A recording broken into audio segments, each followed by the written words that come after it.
శ్రీమాత్రే నమః. అందరూ ఎలా ఉన్నారు? వసంత నవరాత్రులు అందరూ చేసుకుంటున్నారా? ఈరోజు వసంత నవరాత్రుల్లో 8వ రోజు. ఈరోజు భవానీ అష్టమి అని అంటున్నారు. నేను ఇదే మొదటిసారి వింటున్నాను. అమ్మవారికి ఇవాళ గోరింటాకు తీసుకొచ్చి పెట్టాను. మా చిన్ని మణిద్వీపంలో ఉన్న అమ్మకు గోరింటాకు తోటలాగా క్రియేట్ చేసి అమ్మ దగ్గర పెట్టాను. ఎంత ముద్దుగా నవ్వుకుంటున్నారో ఇవాళ అమ్మ అయితే. గోరింటాకు తీసుకొచ్చి పెట్టగానే అసలు ఎంత నవ్వు మారిన విషయం నాకు బాగా అర్థమైపోతుంది. చూడండి ఒక్కసారి. ఆవిడ ఏదన్నా ఇష్టమైంది తీసుకొచ్చి పెట్టానంటే మాత్రం అసలు మొహంలోనే చక్కగా కనిపిస్తుంది, నాకు అందంగా నవ్వుతూ ఉన్నట్లు. ఈ బుజ్జి తల్లి కనకదుర్గమ్మ. నూరువరహాలు పింక్ కలర్వి కూడా ఉన్నాయి. అవి తీసుకొచ్చి పెట్టాను అమ్మకి. ఈ అమ్మకి రోజు కొంచెం కుంకుమ పూజ చేసుకుంటూ ఉన్నాను. నవరాత్రులు లాగా చేశాను, దేవి నవరాత్రులాగే చేశాను అనుకోండి. కాకపోతే ఇంకా దేవి నవరాత్రులు అంటే కొంచెం ప్రత్యేకంగా బాగా నిష్టగా, ఇక చెప్పులు వేసుకోకుండా ఇంకా అన్నీ కొంచెం చాలా నిష్టగా చేసుకుంటాను. అవి మాత్రం ఇవి చేశాను సాధ్యమైనంత వరకు. అమ్మకి బాగానే చేసుకున్నాను 9 రోజులు. రేపు ఆఖరి రోజు కదా, రాముల వారికి కూడా చేసుకోవాలి రేపు పూజ అమ్మతో పాటు. ఇంకా ఆవిడికి ఇష్టమైనవి ఏవేవో తీసుకొచ్చి పెట్టాలనిపిస్తుంది. ఏదో కొత్తగా పెట్టి చూసుకోవాలి. అమ్మకి ఏమి ఇష్టమో, అమ్మకి ఏం నచ్చుతుందో ఇదే ఆలోచనలో ఉంటుంది నాకు. వేపాకు తీసుకురావాలి, గోరింటాకు తీసుకురావాలి, ఎక్కువ పూలు తీసుకొచ్చి పెట్టేయాలి. బాగా నిండుగా ఉండాలి నాకైతే పూజ గది. ఫుల్గా ఫ్లవర్స్ ఉండాలి. ఈరోజు ఇవాళ ప్రత్యేకము వసంత నవరాత్రులు ఇవన్నీ కాకుండా నాకు రోజు అయినా సరే పువ్వులు బాగా కనిపించాలి నిండుగా అమ్మకి. మందారాలంటేనే ఇష్టం నాకు బాగా అమ్మకి పెట్టడానికి. ఇదిగో కంచి కామాక్షి అమ్మ. ఈ అమ్మని చూడ్డానికి అన్ని రకాలుగా సిద్ధపడుతున్నాను. అమ్మ దయ మరి ఎలా ఉంటుందో చూడాలి. ఈ అమ్మని చూడ్డానికే రోజు తపిస్తూ ఉంటాను.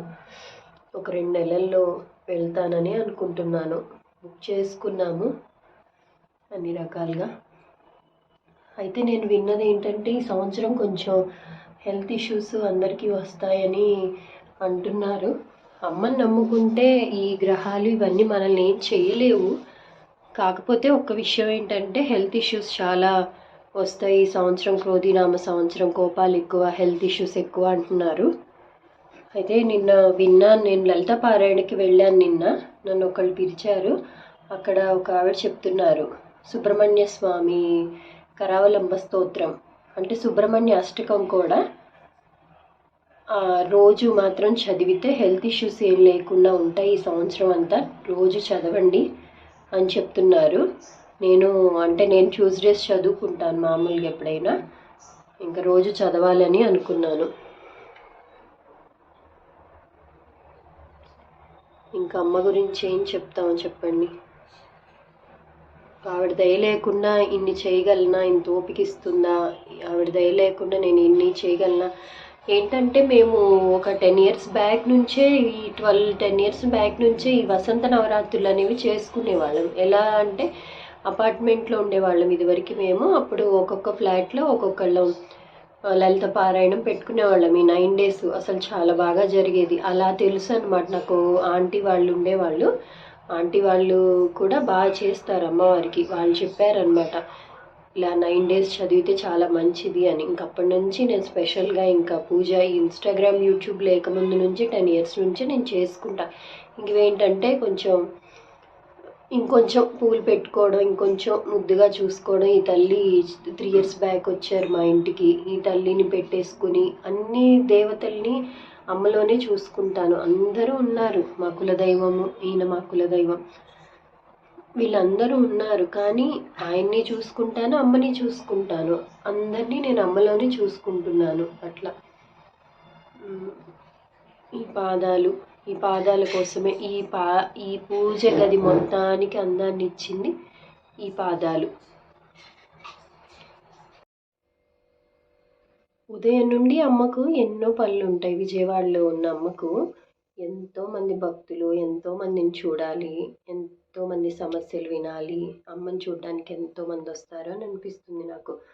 కానీ నాకేమనిపిస్తుందంటే అమ్మ ఎన్ని సమస్యలు ఉన్నా, ఎంతమంది వచ్చి చూస్తున్నా అమ్మ దగ్గర ఉన్న ఒక అంశని మాత్రం నా దగ్గరికి రోజు పంపించి నా పూజ టైంలో వచ్చి చూసుకొని వెళ్తారు నన్ను అని మాత్రం నాకు తప్పకుండా అనిపిస్తుంది.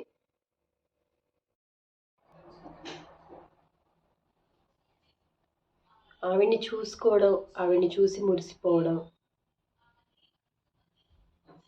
అమ్మవారు అందరి దైవాల్ని నేను అమ్మలోనే చూసుకుంటాను. మాకు కులదైవం ఉన్నారు, కానీ ఇంకా నేను అన్ని దైవాల్ని అమ్మలోనే చూసుకుంటాను. ఎందుకంటే నాకు అమ్మ అంత కనెక్ట్ అయిపోయారనమాట. ఆయనని లోడ్ చేయను, ఆయన్ని బాగానే చూసుకుంటాను, అమ్మని బాగానే చూసుకుంటాను. కాకపోతే అమ్మ కదా తొందరగా పలుకుతుందనే నమ్మకం నాకు, పక్కనే ఉంటుందనే భావన ఎప్పటికీ. ఆవిడ వచ్చారు, ఉన్నారు ఇక్కడ అనేది మాత్రం ఒక్కొక్క రోజు పూజలో తప్పకుండా తెలిసిపోతుంది నాకు. ఎలా అయినా ఏదో ఒక రూపంలో ఏదో ఒకటి కదిలించేస్తారు ఇక్కడ. ఒక పువ్వు పడేయడము, ఇలా పెట్టిన పూలన్నీ ఒక్కోసారి ఇలా పడిపోతూ ఉంటాయి. నేను ఇక్కడే ఉన్నానని చెప్పడానికి ఎప్పుడైనా అలా. ఆవిడ దయ లేకుండా నేను ఇన్ని పూజలు చేయగలనా, ఇంత మాట్లాడగలనా, రాయగలనా అనేది ఆవిడికే తెలుసు. అందరూ పానకం వడపప్పు లలిత చదివేటప్పుడు పెడతాను. పొద్దున అస్సలు నాకు పని అవ్వక నేను లలిత సాయంత్రం పెట్టుకుంటున్నాను డైలీ. అయితే ఓన్లీ అష్టోత్తరాలు చేసుకుంటున్నాను. ఇవన్నీ చేస్తున్నప్పుడు మాత్రం ప్రసాదం చేసి పెడుతున్నా. పానకము, చలిమిడి, వడపప్పు మాత్రం సాయంత్రం నివేదిస్తున్నాను అమ్మవారికి. ఇదండి మా బుజ్జి మణిద్వీపం. ఇది అందరూ చక్కగా చేసుకోండి వసంత నవరాత్రులు. రేపు కూడా చక్కగా చేసుకొని అందరూ లలితాదేవి కృపకు పాత్రులు కండి. అందరికీ శ్రీరామనవమి శుభాకాంక్షలు. శ్రీమాత్రే నమః.